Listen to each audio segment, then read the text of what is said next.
আসসালামু আলাইকুম ভিউয়ার্স, সবাই কেমন আছেন? আশা করি অনেক ভালো আছেন।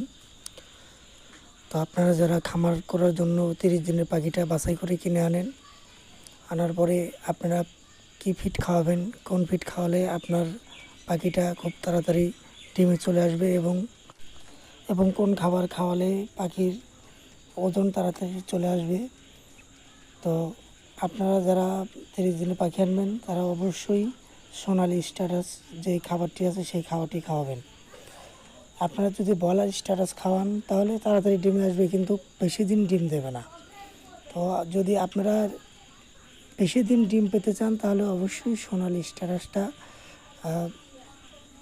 আপনাদের পাখিকে ডিম আসা পর্যন্ত খাওয়াবেন। তারপরে ডিম যখন আসা শুরু হবে তখন থেকে সোনালি স্ট্যাটাস অর্ধেক এবং লেয়ার অর্ধেক দিয়ে আপনারা পাখিকে খাওয়াবেন।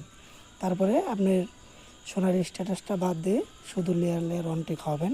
এতে করে আপনাদের খামারের পাখিগুলো সুস্থ থাকবে এবং ডিম দিতে থাকবে। সবাইকে ধন্যবাদ। এই ধরনের ভিডিও পেতে অবশ্যই আমাদের চ্যানেলটি সাবস্ক্রাইব করবেন এবং আমাদের পাশে থাকবেন। আপনারা নিয়মিত এরকম ভিডিও পেতে অবশ্যই চ্যানেলটি সাবস্ক্রাইব করবেন।